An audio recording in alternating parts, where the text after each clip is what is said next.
Today, before we go to sleep, we will study Chapter 5 of the book Outwitting the Devil by Napoleon Hill, which was written in 1938. This recording is a treasure trove of insights for your personal development. These insights can be effortlessly absorbed by your mind and later reactivated during your slumber. To gain a deeper understanding of this revolutionary method, please refer to the channel's introductory video. Now, find a comfortable seated position. Inhale deeply into your abdomen, and as you exhale, release any tension. Take a moment to breathe in and breathe out.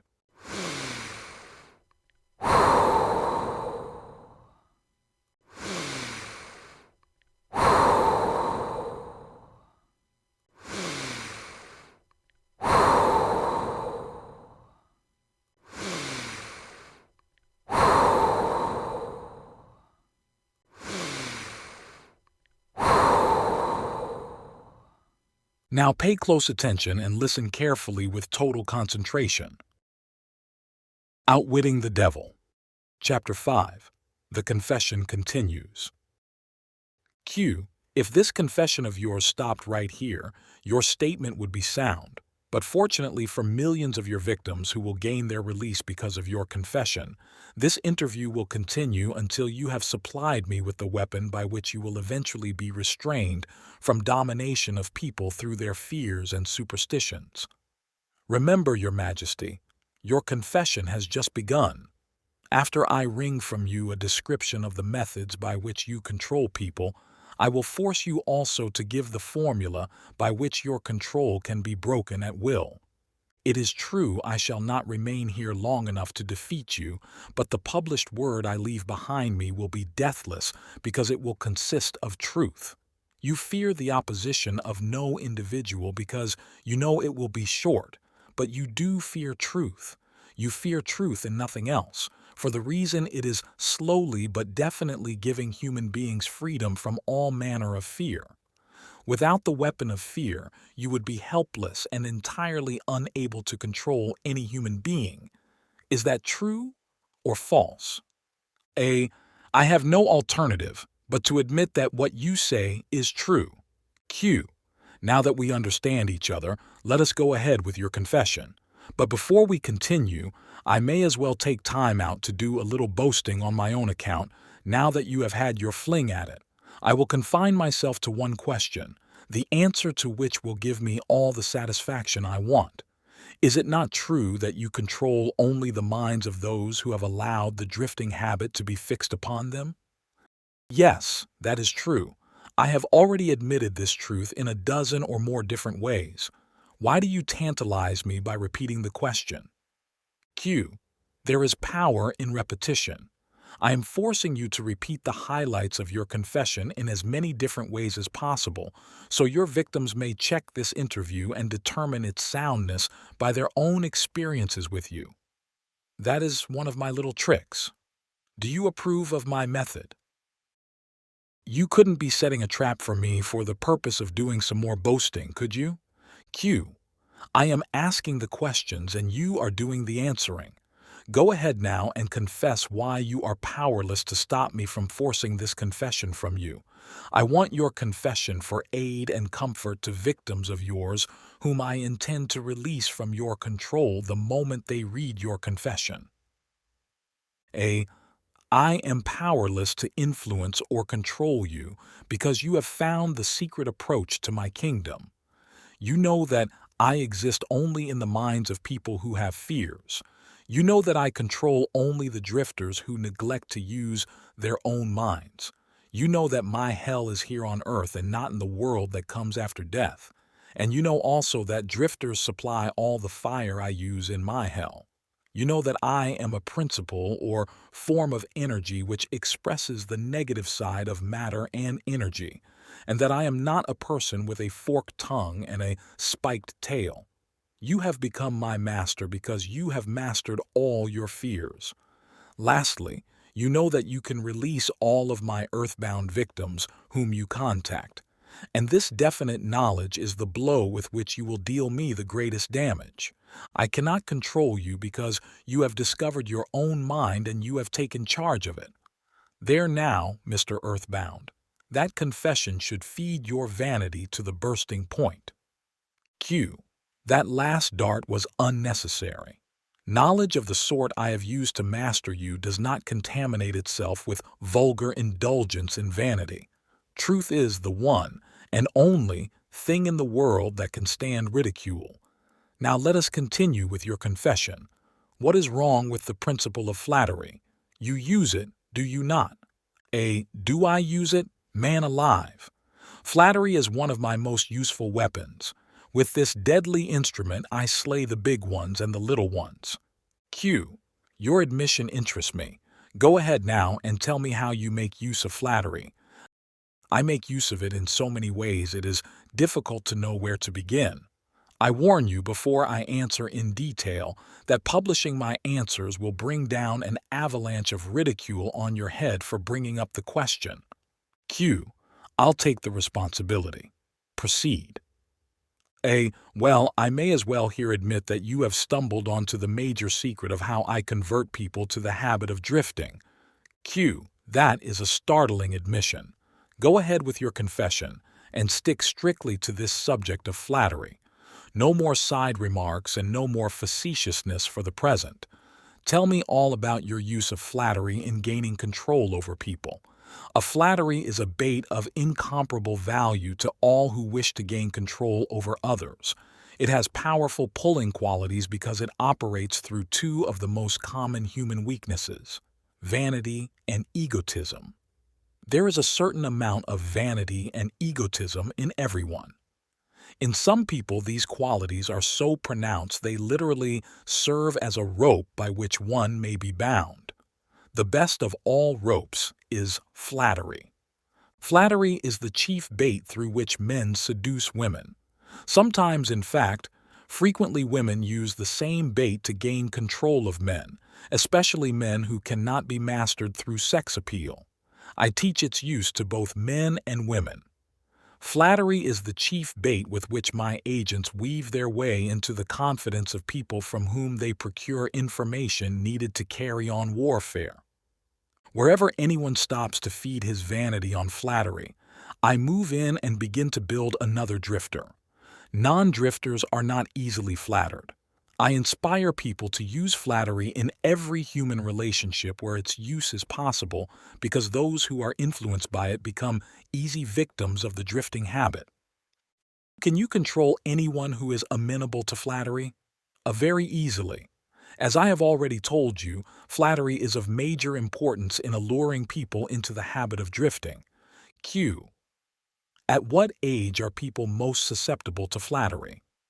Age has nothing to do with one's susceptibility to flattery. People respond to it in one way or another from the time they become conscious of their own existence until they die.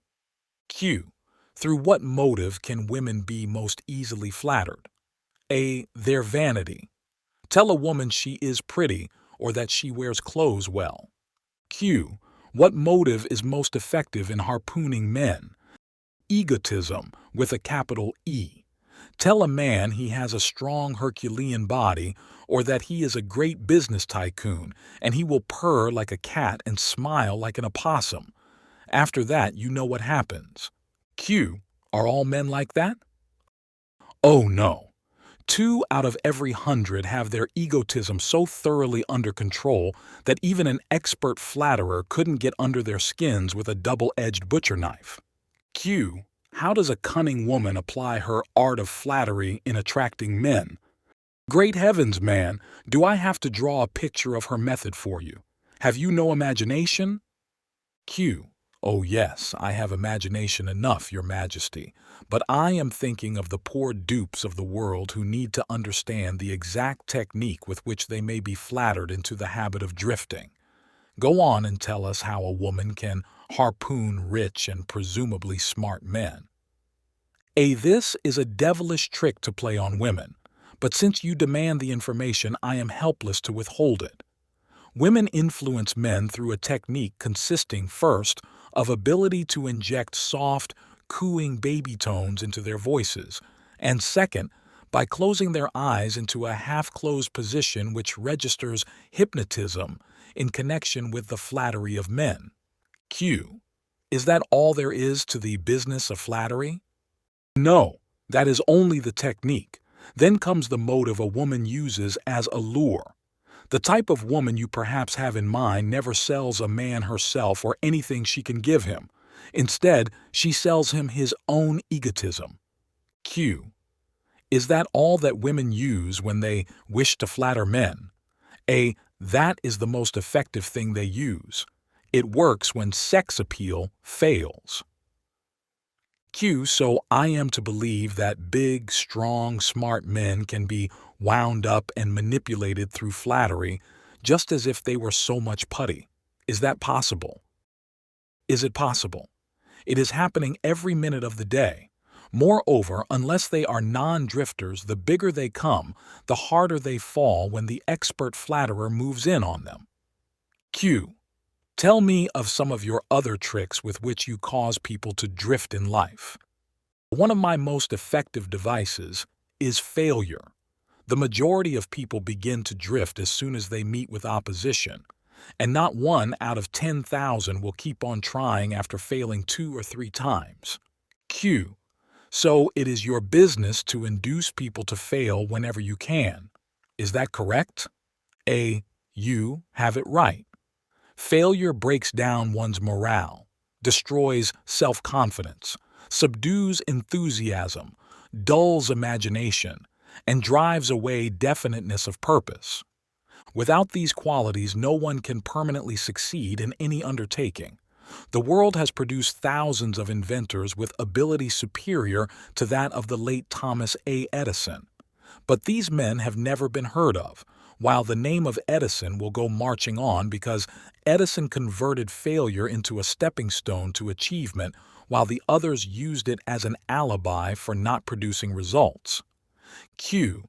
Is the capacity to surmount failure without being discouraged one of Henry Ford's chief assets? Yes, and this same quality is the chief asset of every man who attains outstanding success in any calling. Q. That statement covers lots of territory, Your Majesty. Do you not wish to modify it or tone it down a bit for the sake of accuracy? No modification is necessary because the claim is none too broad. Search accurately into the lives of men and women who achieve enduring success, and you will find, without exception, that their success has been in exact proportion to the extent that they surmounted failure. The life of every successful person loudly acclaims that which every true philosopher knows. Every failure brings with it the seed of an equivalent success. But the seed will not germinate and grow under the influence of a drifter. It springs to life only when it is in the hands of one who recognizes that most failures are only temporary defeat, and who never, under any circumstances, accepts defeat as an excuse for drifting. Q. If I understand you correctly, you claim there is virtue in failure. That does not seem reasonable. Why do you try to induce people to fail if there is virtue in failure? There is no inconsistency in my claims. The appearance of inconsistency is due to your lack of understanding. Failure is a virtue only when it does not lead one to quit trying and begin drifting. I induce as many people as I can to fail as often as possible for the reason that not 1 out of 10,000 will keep on trying after failing 2 or 3 times. I am not concerned about the few who convert failures into stepping stones because they belong to my opposition anyway. They are the non-drifters, and therefore they are beyond my reach. Q. Your explanation clears up the matter. Now go ahead and tell me of some of your other tricks with which you allure people into drifting. One of my most effective tricks is known to you as propaganda. This is the instrument of greatest value to me in setting people to murdering one another under the guise of war. The cleverness of this trick consists mainly of the subtlety with which I use it. I mix propaganda with the news of the world. I have it taught in public and private schools. I see that it finds its way into the pulpit. I color moving pictures with it. I see that it enters every home where there is a radio. I inject it into billboard, newspaper, and radio advertising. I spread it in every place of business where people work. I use it to fill the divorce courts, and I make it serve to destroy business and industry. It is my chief instrument for starting runs on banks. My propagandists cover the world so thoroughly that I can start epidemics of disease, loose the dogs of war, or throw business into a panic at will. Q. If you can do all that you claim with propaganda, it is little wonder that we have wars and business depressions. Give me a simple description of what you mean by the term propaganda. Just what is it, and how does it work? I wish to know particularly how you cause people to drift through the use of this devilish device. Propaganda is any device, plan, or method by which people can be influenced without knowing that they are being influenced, or the source of the influence. Propaganda is used in business for the purpose of discouraging competition. Employers use it to gain advantage over their employees. The employees retaliate by using it to gain advantage over their employers. In fact, it is used so universally and through such a smooth and beautiful streamlined technique that it looks harmless even when it is detected. Q. I suppose some of your boys are now engaged in preparing the minds of the American people to drift into some form of dictatorship. Tell me how they work. Yes. Millions of my boys are preparing Americans to become Hitlerized. My best boys are working through politics and labor organization. We intend to take over the country with ballots instead of bullets. Americans are so sensitive they would never stand the shock of seeing their form of government change with the aid of machine guns and tank cars. So our propaganda boys are serving them a diet they will swallow by stirring up strife between employers and employees and turning the government against business and industry. When propaganda has done its work thoroughly, one of my boys will move in as dictator, and the 9 old men on your Supreme Court with their silly notions of the Constitution will move out. Everyone will be given a job or fed from the government treasury. When men's bellies are filled, they drift freely with one who does the filling. Hungry men get out from under control. Q. I have often wondered who invented the clever trick which you call propaganda. From what you tell me of its source and nature, I understand why it is so deadly. Only one as clever as your Majesty could have invented such a device with which to dull the reason, dethrone the will, and lure men into drifting. Why do you not use your powerful propaganda to gain control of your victims instead of subduing them through fear and annihilating them through warfare? What is fear of the devil except propaganda? You have not observed my technique very carefully, or you would have seen that I am the world's greatest propagandist. I never attain an end by direct, open means which I can achieve through subterfuge and subtlety. What do you suppose I am using when I plant negative ideas in the minds of men and gain control of them through what they believe to be their own ideas? What would you call that except the cleverest of all forms of propaganda? Q. Surely you are not going to tell me that you destroy people through their own help without their realizing what you are doing. That is exactly what I wish you to understand. Moreover, I will show you exactly how the trick is performed. Q. Now, we are getting somewhere. Exactly how do you convert human beings into propagandists and lure them into self-imprisonment? Give me the story with all its lurid details. This is the most important part of your confession, and I am consumed with eagerness to gain control of your secret. I can hardly blame you for stalling about answering my question because you know so well that your answer will snatch millions of innocent victims from your control. You also know that your answer will protect other countless millions of yet unborn people from being victimized by you. It is little wonder you are hedging about answering. Your deductions are correct. This part of my confession will do me more damage than all the remainder of it. Q. Stating your headache in a better way, This part of your confession will save more millions of people from your control than all the remainder of it. A. All I can say is that you have me in a hell of a situation. Q. Now you shall know how the millions of your victims feel. Let's have it. A. I make my first entry into an individual's mind by bribing him. Q. What do you use as a bribe? I use many things, all of them pleasant things the individual covets. I use the same sort of bribes that individuals use when they bribe one another. That is, I use for bribes the things people most want. My best bribes are these: love, the thirst for sex expression, covetousness for money, the obsessive desire to gain something for nothing gambling, vanity in women, egotism in men, desire to be the master of others, desire for intoxicants and narcotics, desire for self-expression through words and deeds, desire to imitate others, desire for perpetuation of life after death, desire to be a hero or heroine, desire for physical food. Q. That is an imposing list of bribes, Your Majesty. Do you use others? Yes, plenty of them, but these are my favorites. Through some combination of them, I can enter the mind of any human being at will at any age from birth until death. Q. You mean that these bribes are the keys with which you can silently unlock the door to any mind you choose? A. That is exactly what I mean, and I can do it too.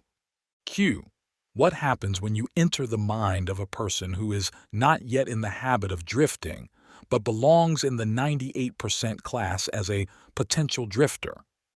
I go to work immediately to occupy as much of that person's mind as I can master. If the individual's greatest weakness is the desire for money, I begin to dangle coins before him, figuratively speaking. I intensify his desire and induce him to go after money. Then when he gets near it, I snatch it away from him. This is an old trick of mine. After the trick has been repeated a few times, the poor fellow gives in and quits. Then I take over a little more space in his mind and fill it with the fear of poverty. That is one of my best mind fillers. Q. Yes, I admit your method is very clever, but what happens if the victim fools you and gets his hands on a lot of money? You don't fill his mind with fear of poverty then, do you? No, I don't. I take over the space by filling it with something which serves my purpose just as well. If my victim converts his desire for money into large sums, I start overfeeding him with the things he can buy with it. For example, I cause him to stuff himself with rich foods. This slows down his thinking capacity, endangers his heart, and starts him on the road to drifting. Then I pester him with intestinal poisoning through the surplus food he eats. That also slows down his thinking and gives him a nasty disposition. Q. What if the victim is not a glutton? What other follies can you induce him to pick up that lead to drifting? A. If the victim is a male, I can usually snare him through his sex appetite. Overindulgence in sex starts more men to drifting toward failure than all other causes combined. Q. So food and sex are two of your surefire baits. Is that correct? A. Yes. With these two lures, I can take over a majority of my victims, and then there is the desire for money. Q. I'm beginning to think that wealth is more dangerous than poverty, if your story is to be believed. A. That altogether depends upon who has the wealth and how it was acquired. Q. What has the manner in which money is acquired to do with its being a blessing or a curse? A. Everything. If you don't believe me, take a look at those who acquire a large amount of money quickly, without time to get wisdom along with it, and observe how they use it. Why, do you suppose rich men's sons seldom equal the achievements of their fathers? I'll tell you why. It is because they have been deprived of the self-discipline which comes from being forced to work. Look into the records of moving picture stars or athletes who suddenly find themselves in possession of big money and hero worship and praise from the public. Observe how quickly I move in and take them over in many cases, mainly through sex, gambling, food, and liquor. With these, I catch and control the biggest and the best of people as soon as they get their hands on big money. Think of the countless athletes who have become mega celebrities only to crash and bum from their fast money and fame. And then think of the millions of young people who looked up to them. I think of lottery winners who end up losing all their money within just a few years after they win the lottery. Could it be from drifting, a fallout from gambling? Could these cycles be orchestrated by the devil? Q. What about those who acquire money slowly, by rendering some form of useful service? Are they easily snared too? A. Oh, I get them all right, but I generally have to change my bait. Some of them want one thing and others want something else. Where my purpose is best served, I see to it that they get what they want most, but I manage to wrap in the package something they don't want. The thing I give them is the definite thing that makes them drifters. Do you see how I work? Q. And very clever work it is. You lure people on through their natural desires, but you slip your deadly poison into the object of those desires wherever you can. Now, you are catching on. You see, I play both ends against the middle, so to speak. Q. From all you say, I infer that you cannot induce a non-drifter to help you gain control of his mind by baiting him with your bribes. Is that correct? A. That is exactly correct. I can and I do interest non-drifters in my bribes because I use for the purpose of bribery the things all people naturally desire. But the non-drifter resembles a fish that steals the bait from your hook, but refuses to take the hook. The non-drifter takes from life whatever he wants, but he takes it on his own terms. The drifter takes whatever he can get, but he takes what he gets on my terms. Stating the matter in another way, the non-drifter borrows money from a legitimate banker, if he wants it, and pays a legitimate rate of interest. The drifter goes to the pawn shop, hawks his watch, and pays a suicidal rate of interest for his loan. Q. So I draw from your claims the conclusion that your hand is mixed up somehow in all of people's troubles and miseries, even though your presence may not be visible. A. My unwilling workers are often my best workers. You see, my unwilling workers are those whom I cannot control with some combination of bribes, people whom I have to master by fear or through some form of misfortune. They do not wish to serve me, but they cannot avoid it because they are eternally bound to me by the habit of drifting. Q. Now I am beginning to better understand your technique. You bribe your victims through their natural desires and lead them astray while you induce them to become drifters if they respond to your lure. If they refuse to respond, you plant the seed of fear in their minds or trap them through some form of misfortune and hogtie them while they are down. Is that your method? A. That is exactly the way I work. Clever, don't you think? Q. Which do you prefer to serve as your propagandists, the young or the old? A. The young, of course. They can be influenced by most bribes more easily than people of mature judgment. Moreover, they have longer to remain in my service. Q. Your Majesty has given me a clear description of drifting. Tell me what must be done to ensure against the habit of drifting. I want a complete formula that anyone can use. Protection against drifting lies within easy reach of every human being who has a normal body and a sound mind. The self-defense can be applied through these simple methods. 1. Do your own thinking on all occasions.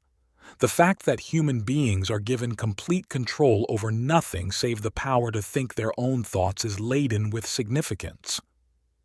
2. Decide definitely what you want from life, then create a plan for attaining it and be willing to sacrifice everything else, if necessary, rather than accept permanent defeat. 3. Analyze temporary defeat, no matter of what nature or cause, and extract from it the seed of an equivalent advantage. 4. Be willing to render useful service equivalent to the value of all material things you demand of life, and render the service first. 5.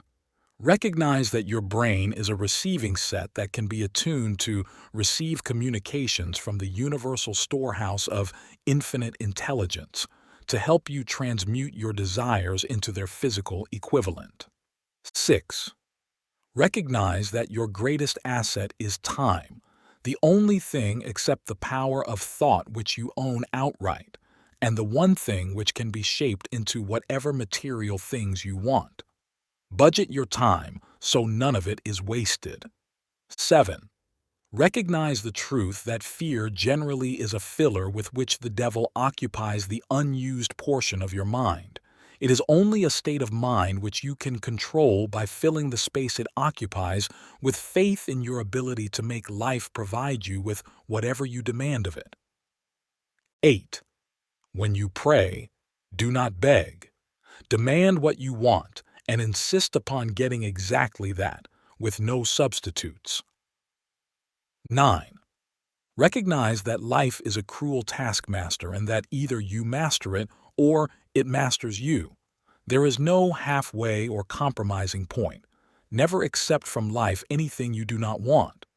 If that which you do not want is temporarily forced upon you, you can refuse in your own mind to accept it, and it will make way for the thing you do want. 10. Lastly, remember that your dominating thoughts attract, through a definite law of nature, by the shortest and most convenient route, their physical counterpart. Be careful what your thoughts dwell upon. Q. That list looks imposing. Give me a simple formula combining all the 10 points. If you had to combine all 10 in one, what would it be? Be definite in everything you do and never leave unfinished thoughts in the mind. Form the habit of reaching definite decisions on all subjects. Q. Can the habit of drifting be broken, or does it become permanent once it has been formed? A. The habit can be broken if the victim has enough willpower, providing it is done in time. There is a point beyond which the habit can never be broken. Beyond that point, the victim is mine. He resembles a fly that has been caught in a spider's web. He may struggle, but he cannot get out. Each move he makes entangles him more securely.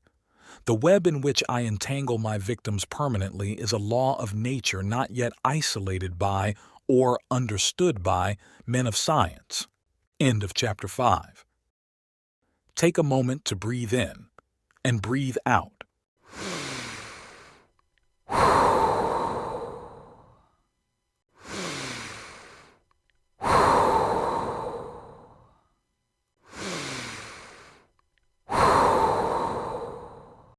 Stay focused and reflect on what you've just heard. In the comments section, share the main message or key takeaway you've gleaned from this recording. This simple task will aid in your reflection and internalization of the information. Remember, repetition is the key. By playing this recording every night before sleep, you're instructing your sleeping mind on what to consolidate. Once you've completed this, head to bed immediately and let your subconscious mind work its magic. Don't forget to subscribe to the channel and hit the notification bell to stay updated with our latest content. Good night.